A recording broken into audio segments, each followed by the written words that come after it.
Watch your step. Keep that light against your back like I told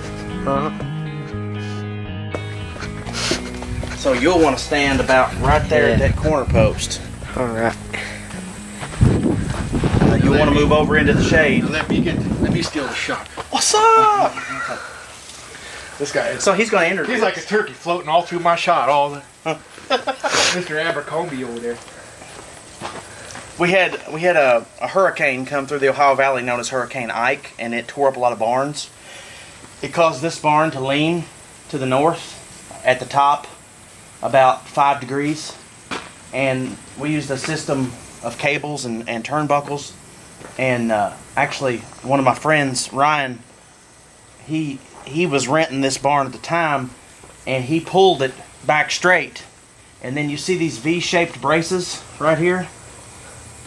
Put all these V braces in this barn so that that doesn't happen again. This barn, looking at the construction of this barn, I estimate was built in the 1950s or 60s. The construction of tobacco barns has evolved over time, and there are certain designs and features that kind of cue me into which decade it was built in. Yeah, because you could tell the lumber's milled. This would be rough sawn lumber, timber, locally grown, rough sawn lumber, probably sawed on a mill nearby. I mean, we're not going to put a whole lot of transportation cost into timber when we got it growing all around us. And some of the earlier tobacco barns, like this smaller one down here that we'll go take a look at in a minute, is much older, and you'll see a lot more of that native timber in its construction.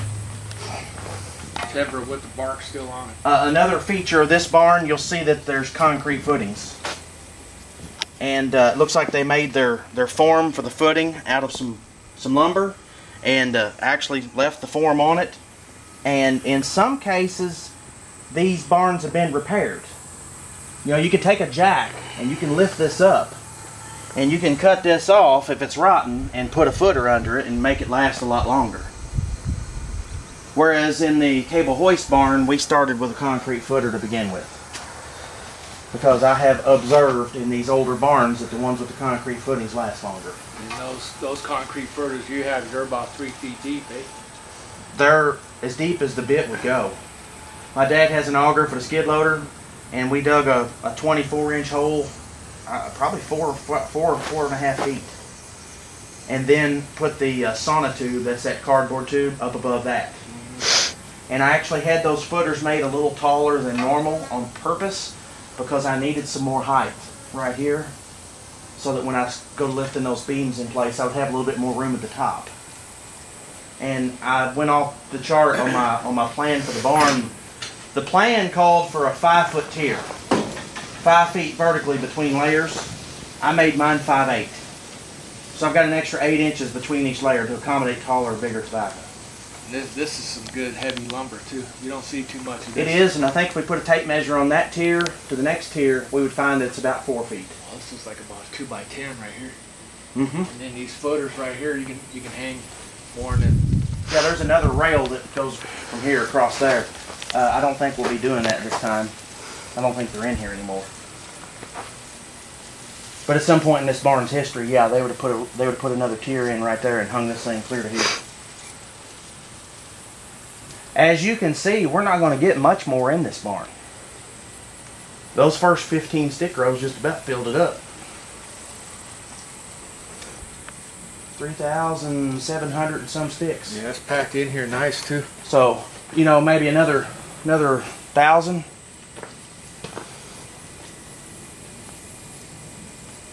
All right, that's 5 deep. How many did they get on half a rail? 2, 4, 6, 8, 10. All right, so there'll be 20 on a rail 5 deep, so that'll be 100. 1, 2, 3, 4, 5, 6, 7, 8, 9, 10. Another 1,000 sticks, this barn will be full. Another 1,000 sticks, this barn will be full, and it'll be holding about 4,800 sticks. I'll bring it all the way up here. Yeah, we'll hang. We'll probably. Well, if we use the trailer, we can back it in, you know, to hit that face. If we use the wagon, we pull it in because it offloads off the front. And then all of our wagons have a folding tailgate. So we can fold the tailgate down and just keep driving out the other end. We try to make it as efficient as possible. This little barn down here is going to be more of a challenge. It's not quite as spacious. Let's go take a look at it. Stripping room. Little bitty bitty thing. Well, you got to think. You got a man that lived across the road that raised enough tobacco to fill this little barn. And when they took it down, they would tie it in bundles like a fodder shock and throw it on their shoulder and walk from that barn to here, put it on the table and strip it.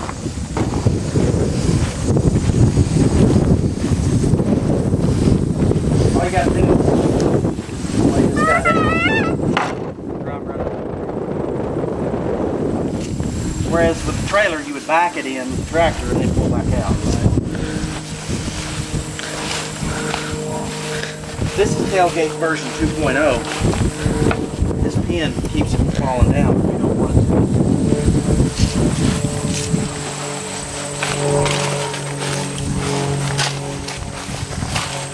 I don't know how old this barn is. I'm going to estimate that it's coming upon a century.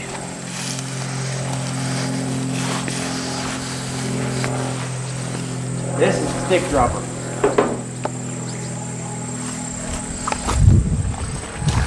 This is how we get all them sticks out in that field. You've got an 18-horse Wisconsin engine. You've got chain drive to the front tire. You've got room back there for 1,000 sticks. And here's a seat. And there's another seat over there. And you lay the stick in this channel, it slides right down behind that tire. And it's there's a rhythm to it. Absolutely beautiful machine. Like you'll pull that stick out about halfway and grab it in its middle and send it down the chute. Just like that. And it was interesting this year watching one of my guys who is a 3-year veteran explain that to the guy that is new this year. And I watched him do that same exact mode because he knows now. He knows what it's like to be out there cutting and you get your stick full and then you have to walk up here 3 steps to get the next one. Yeah, he don't like that. Because you didn't put enough sticks out there. And that costs you time, and when that costs you time, the guy beside you passes you up. So you're basically laying down the line. You don't want no breaks in the line. I told them 6 inches. 6 inch. 6 inches between sticks. That's one after another.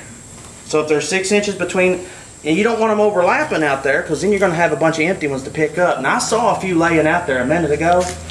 But when we pick that tobacco up in the coming days, we'll pick those extra sticks up and bring them to the barn with us, and we'll tie them back into bundles and put them back on pallets. We were talking about footings earlier. Rock. This is the footing. It's like a piece of sand. It's a much older barn. That's showing its age right there for sure. Much older barn. And they also, you got some raw, like you're going to see some round holes in this barn. No doubt came from the woods nearby. Here you got one piece right here. It looks like that one broke. Mom, looks like that. Are you recording, son? Mm-hmm. The camera's all over the place, boy. Are you taking this? Yeah. Looks like we got a meat bee. He's mad. Messed his nesting up. There you go.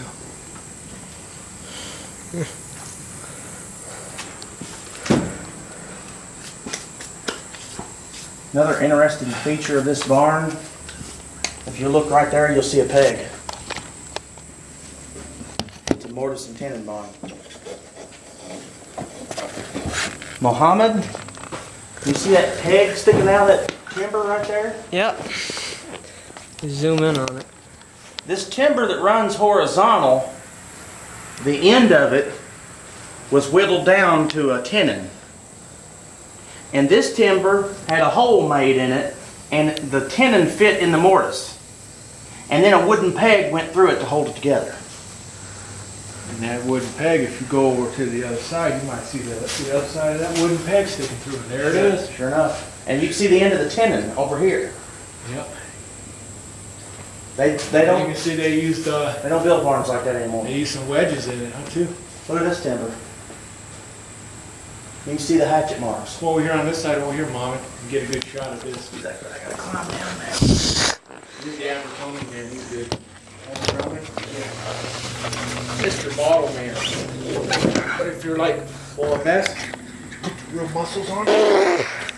Oh my God.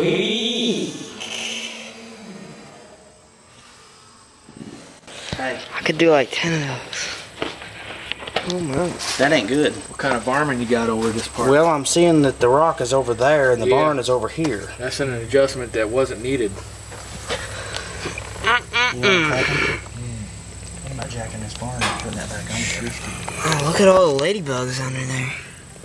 I'm sure. Well, if you happen to do that, call me out. I'll get that on there. Mommy, come over here and get this. This one don't look too good. It's an old barn. Zoom in real slow.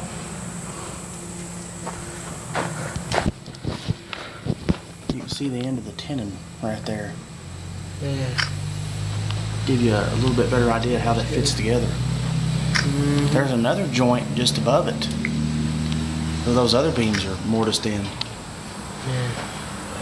That's pretty neat.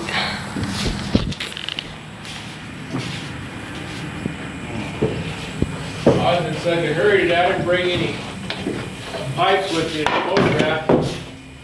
I don't know if you've seen any of those, but I come up with a couple good shots. Oh yeah, I've seen them all. You got that, I need to get a you screw. see that video yet? Posted last night? I did. I watched it this morning. Okay.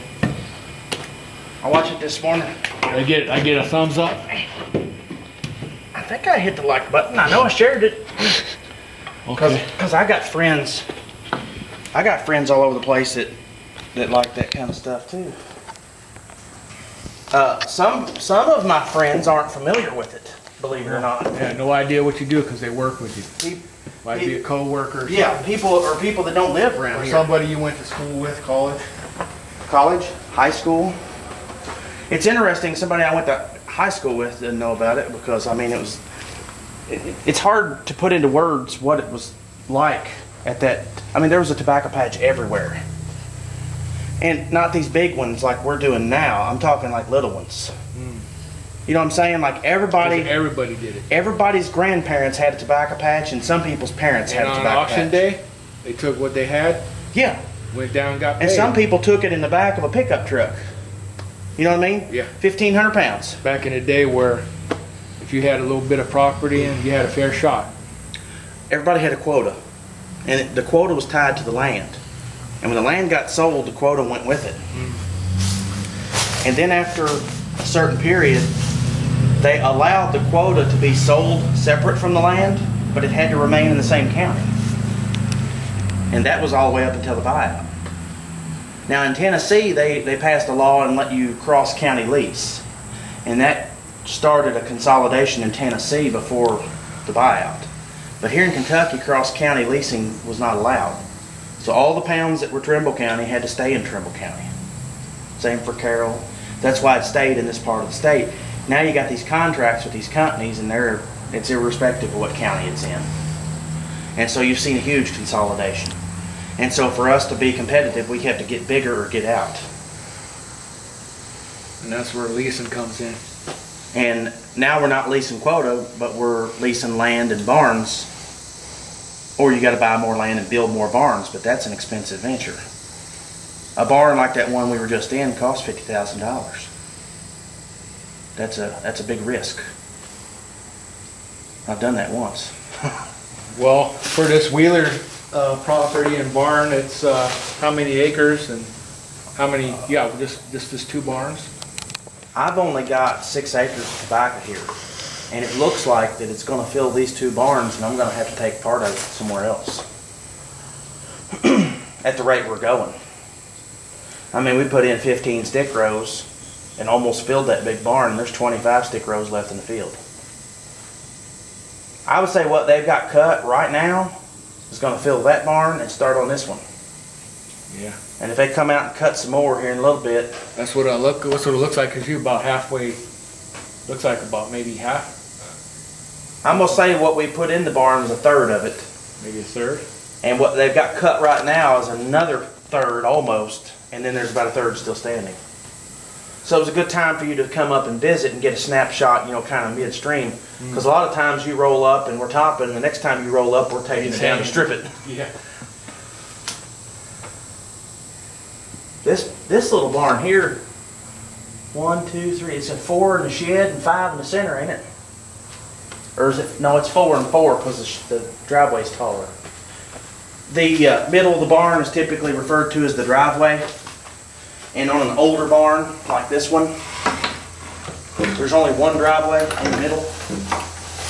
You notice how in the cable hoist barn we can drive through all three. You didn't start seeing that on conventional tobacco barns until probably the 90s. All these barns from the 50s and 60s and these real old barns, they're just one driveway. So in other words, somebody on the wagon is going to have to hand that stick of tobacco to somebody standing right here who gives it to the man here. So it's a little less efficient. But it ain't bad. It ain't bad. It ain't big enough to be bad. That ain't very far to go.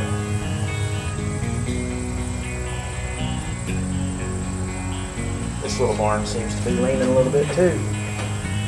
Does it not?